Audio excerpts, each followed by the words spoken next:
Hi everybody and welcome back to Lost Genre Reddit Stories. This post is from the subreddit Am I the A-hole and it's by user WinterReveal5894.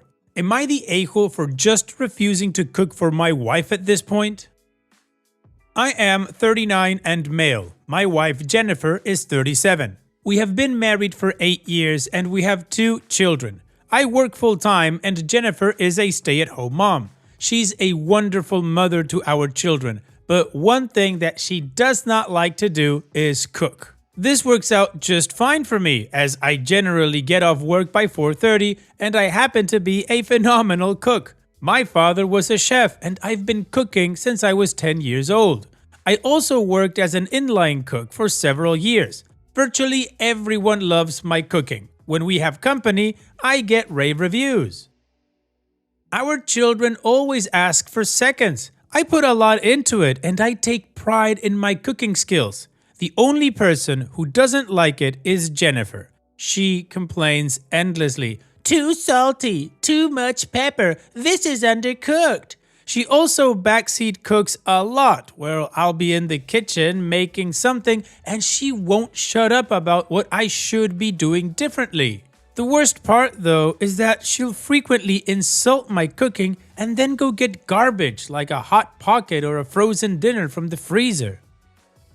Last Wednesday, I made Salisbury steak with mushroom gravy, cream cheese, mashed potatoes, and roasted asparagus. Oh, that sounds amazing. When I put Jennifer's plate in front of her, she made a disgusted face. She poked at her Salisbury steak for a few seconds and took the tiniest bite imaginable. She then made an exaggerating retching sound, dramatically threw her fork on the plate, and went to heat up a microwave burrito.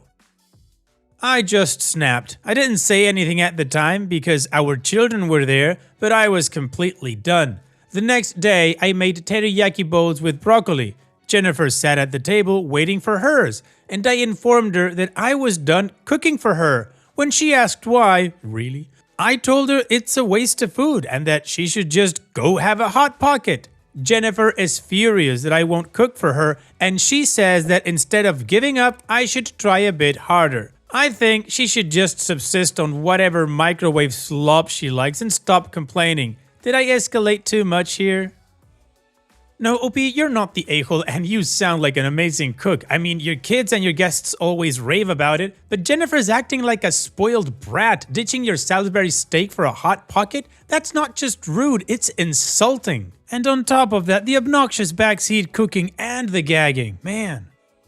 I'm sorry, but your wife's got no leg to stand on demanding you try harder when she can't even pretend to value what you do. So no, you're definitely not escalating anything. I don't know what her problem is, but she sucks. In any case, here's what I would do. Number 1, you hold your boundary. No more meals for her unless she can apologize and actually appreciate what you do. Also, I would maybe sit down with her and call her out and ask her, what's up? Why are you behaving this way? Is she secretly jealous or something? I don't get it. But if she continues to behave like a child, then make her step up and tell her that, you know what, unless you cut the crap, you're gonna have to cook for yourself. I don't care anymore. Honestly, it's really weird to me that the person that supposedly loves you above anything else behaves particularly this way with your cooking when everybody else doesn't. What do you guys think about this situation? Let me know in the comment section, and now let's go check out the community comments to see what they said. Quiet Riot and some numbers says, not the a-hole. Did you marry a 5-year-old? She behaved like a child. If you're not willing to do something, you don't get to complain about the people that do. In my house, whoever is cooking makes what they make and everybody else shuts the F up and eats it. If you honestly can't eat it for some reason, you thank the person for making the meal and then make yourself something quietly and politely. This is the way.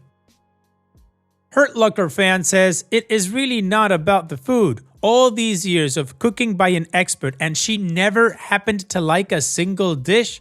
Bottom line is, she likes tearing him down. She knows he is passionate about cooking and takes pride in it, and everyone loves his cooking. So, she wants to crap on the one thing he loves. She is a mean, nasty, negative bitch. OP, show this to her. I'm an NPC, so what says, not the a-hole. She created this dynamic. Just make sure you and your babies are fed. She doesn't deserve food, especially since she's being negative on purpose. And OP responds, one thing that I take very seriously is how my boys eat. My wife and I are very fortunate to be able to afford good ingredients, so I spend probably more than necessary on food for them. My older boy says he always looks forward to his lunchbox at kindergarten. No Zookeeper Game 9552 says, not the a-hole. The retching sound and throwing of the fork deserves the cutoff without any other discussion. As you are still cooking for the kids, and because your kids should know that that kind of rudeness is not acceptable and comes with reasonable consequences. And Grey Blue Girl says, the first time someone makes a negative comment about your food, you should always let them know that they are free to cook the next meal, and they don't have to eat anything you ever cook again. That usually stops a long-term crappy attitude that makes you grind your teeth. She is jealous, petty, and needs to learn to shut her mouth. Additional information from OP's comments. She does not like anything I make. She complained about literally everything I served her. I've often wondered if her behavior was insecurity on her part. Since she doesn't cook well, my cooking well is a blow to her self-confidence. I have never complained about someone's food unless it was egregiously messed up and I was paying for it. I've had to send back chicken wings that were still raw and french fries that were way over-salted. Jennifer isn't a great cook, but the few times that I've eaten her food, I encouraged her and expressed appreciation. However, she can talk crap if she wants. As I said before, my boys know what's good. I know this sounds sad, but they're kind of used to her complaining and they tune it out now. OP's edit. Thank you for the comments. Unfortunately, people are sending me harassment through private messages, and many of these people come from the same community that has cross-posted this multiple times. I'm going to abandon this Reddit account, although in the unlikely scenario that I post an update, I may use it again. I'm just exhausted from reading comments about how I'm supposedly a terrible father for not making the right food for my children and how my wife must be right about my cooking. I am no longer reading responses and DMs. OP, don't mind the trolls and the haters. They probably can't cook. In any case, the community agree that OP is not the a-hole and that something's going on with Jennifer. But of course, we do have an update. So let's move on with that to see how this story ends. About a month ago, I posted here about something that happened over dinner one night. My wife, Jennifer, literally retched at my cooking despite taking the tiniest bite imaginable. After that, I refused to cook for her, which made her very angry. It was this bizarre disconnect between her thinking my food was trash, not fit for a compost bin, but her demanding that I continue making it for her anyway. I was hesitant to update because, for some reason beyond my understanding, I received about a dozen hate-filled direct messages after my last post. They were all being sent from users of a parody community of this. I have no idea what I did to make so many people upset, but a lot of people have asked me for an update, so I figured I'd give one. Anyway, the last month has been really eye-opening for me. I had long ago noticed that Jennifer was highly critical of my cooking, but over this time, I've come to realize that she's really critical of just about everything that I do. For example, 2 weeks ago, I was walking outside with her. I'm pigeon-toed and have been since I was a baby, although it's a lot better now. Jennifer asked why I was walking with my toes slightly pointed in, and when I explained to her that I'm pigeon-toed, she responded in an exasperated tone, "Why don't you just try walking with your feet straight?" Yes, thank you. My literal bone issues was just magically cured by your advice. I never realized that the problem to something I had suffered from for nearly 40 years was staring me right in the face. At least now, if I know I ever get cancer, I can just get rid of it by deciding not to have cancer. You see, I never really noticed how critical she is towards me on virtually everything I do. She's just more forward about my cooking. Another example. When she walks into my home office, she always scrunches up her face in this really displeased way. I don't think she likes the interior, which I designed, because she wants nothing but white and gray in every room in the house. Also, whenever I try to do the laundry, she'll hear me open the washing machine door and beeline over to backseat me through the whole process. This is coming from a woman who once ruined a $1,500 suit of mine because she thought bleach would be the perfect stain remover, by the way. When I was explaining an issue I had with my colleague to her, she took my colleague's side despite her being objectively in the wrong from an industry standpoint. My wife was adamant though that I must have been the one to screw things up. I'm honestly just exhausted. The criticism of my cooking was the worst, yes, but it really just overshadowed everything else she always found fault with me on. I tried to have a conversation with her and naturally she denied doing anything of the sort, denied ever being rude to me and even denied retching at my food. She actually tried to gaslight me here. She kept asking me questions like, "When did I do that? Tell me the date." Then she called me a hypocrite for being critical of her, hijacked the conversation, and eventually stonewalled me. I've come to realize that I don't really like my wife anymore. She's just such a negative person. It makes me sad, but in the next few days, I'm going to ask her for a divorce. She's not going to like it, but I've come to realize that when she walks into a room I'm in, I get anxious about what she's going to say to me. Thank you for all your comments. I also apologize if this was long-winded. My marriage is falling apart and I'm not in the best headspace right now. Opie's Edit. Thanks for all the advice. I'm getting hate messages from that community again, and I really don't need this as I have to deal with child custody, divorce, assets, and telling my children that mommy and daddy are going to be separating. It's a really stressful time, and they're mocking me in DMs. I'm going to stop checking my inbox on this account, so I won't be reading any more of your comments. Thank you so much for all the support.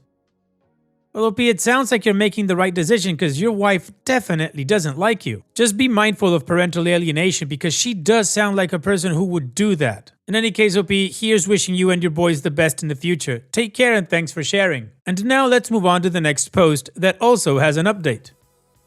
This post is from the subreddit Am I the A-hole and it's by user CoolChange7987.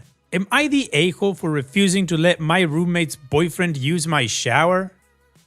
So I, 24 female, share an apartment with my roommate, Sarah, 25 female. We generally get along fine, but she has a boyfriend, Jake, 27 male, who is always over. Like, at this point, I think he actually lives here more than I do. The issue, Jake refuses to shower at his own place. I don't know why. He claims his water pressure is bad, but I think he just likes my shower because we have those fancy rain shower heads. Either way, every time he stays over, he uses my bathroom instead of Sarah's. At first, I let it slide. But then, I started noticing things. My shampoo running out suspiciously fast, my towels being damped when I hadn't used them. And worst of all, the man was using my expensive eucalyptus body wash. I splurge on that. He smells amazing, but at my expense. So, last week, I finally put my foot down and told Sarah, hey, Jake needs to use your shower from now on. She got weirdly defensive, saying he feels more comfortable in mine. I said, great, he can feel comfortable at his own apartment. She got mad and said I was being dramatic over just a shower. Jake is now sulking, Sarah is annoyed, and I'm wondering, am I the a-hole for not wanting my roommate's boyfriend to treat my bathroom like a luxury spa? What? No, OP, you're definitely not the a-hole, and that's kinda creepy that he would feel more comfortable in your bathroom as opposed to his girlfriend's bathroom or his own home bathroom for that matter. Honestly, I don't understand how he started using your bathroom in the first place. I would have been creeped out right from the beginning. So honestly, OP, if I were you, I would try to lock it down both figuratively and literally. Like, can you put a lock on the door of your bathroom? Because he doesn't ever need to use it. He could just use his girlfriend's bathroom. And figuratively, yeah, the boundary stands. Additionally, I would take all of your shampoos, body wash, and all that stuff, and I would hide them in your room or put them in your closet where he can't get to them to use them in her bathroom. Then you call out Sarah and you tell her that Jake is not your roommate and he's using your crap and leaving your towels wet. That's disrespectful. Now, you mentioned that Jake almost lives with you guys. I would check your lease to see what it says about house guests, and then I'd have a conversation with Sarah about it. And what do you guys think? Let me know in the comment section, and now let's check out the community comments. Fragrant Reserve 4832 says, quote, at this point, I'm going to be speaking to the landlord about how much time he's here and the fact my very reasonable boundary is being disregarded, end quote. And OP responds, I already talked to the landlord a couple of times, but every time he always says he's gonna talk to my roommate, but nothing. Salt Finding 9193 says, ew, using your towels? Using your shower, let alone all your products? Outrageous. Get locks on the door and sit them down and make it clear he is no longer allowed in your bathroom and you don't want him over more than 3 days a week from now on unless he pays a third of the rent. And Havavar de Tusu Forno says, this sounds annoying as hell. He can use her shower or his own, but you can also tell him to pay up for using your products. Literally, put up a poster on the bathroom door and inside the bathroom that details price per shower. Lol, I feel like that's petty way to send a message. I don't know how you would monitor how many showers he takes though, since you definitely shouldn't put a camera in the bathroom. Maybe outside? Not the a-hole, lock the bathroom up, he's weird as hell. Well, the community agrees that OP is not the a-hole and gave some suggestions as to how she can deal with it. So let's now move on to the update to see how this story ends. Hi, after my first post, some of you suggested some things, and thank you for all of that. Well, things have escalated. After my conversation with Sarah, I thought the issue was settled, but nope. Jake decided to test boundaries. A couple of days later, I came home from work to find my bathroom door locked and the shower running. Guess who was inside? Yup, Jake. I knocked and said, hey, what are you doing in my bathroom? He had the audacity to yell back, just showering, I'll be out in a minute. Like he lives here. I was fuming. When he finally emerged wearing my towel, I lost it. I told him straight up that this was my space and that he had no right to use it with my permission. Sarah, instead of backing me up, said I was making a big deal out of nothing and that I should just share. I told her that if Jake wants access to a rain shower head so badly, he can install one at his own place. The next day, I went full petty mode and put a lock on my bathroom door, as some of you suggested. Sarah flipped out, saying I was being extreme and that I was ruining the dynamic. I told her that Jake had ruined the dynamic when he started treating my stuff like his own. Now Jake refuses to come over unless I relax, and Sarah is acting like I'm a tyrant. I'm standing my ground, but the apartment is tense. Well, OP, you had no choice. What the hell is wrong with both of these people? They're both idiots, so you just stand your ground like you're doing and don't worry about them. If Jake doesn't want to come over anymore, that's a win for you. And if Sarah wants to move out or break the lease or stop being your roommate, that's another win for you. So well done, OP, and here's wishing you the best in the future. Thanks for sharing. Now, let's finish this video with a quick mood booster post. This post is from the subreddit Malicious Compliance, and it's by user Scissorfella. Turn my camera on? Fine. In 2021, I was working on a project with this manager called Mark, who was a real stickler for the rules. He was the kind of dude who wouldn't allow chit-chat in his team and loved an office day more than anything, despite the fact that our team was external and all of us lived crazy far away. I've got a chronic disease, which at the time was kept relatively under control with infusions at the hospital every few weeks. Seeing as Mark didn't want to chit-chat, he wasn't aware that I live with this disease. One day, I was in the hospital working from the bed with a cannula in one arm. We had our daily meeting planned and I figured it would be fine to call in without my camera as they could still hear me just fine and I didn't want to freak anyone out with the infusion line in the picture and whatnot.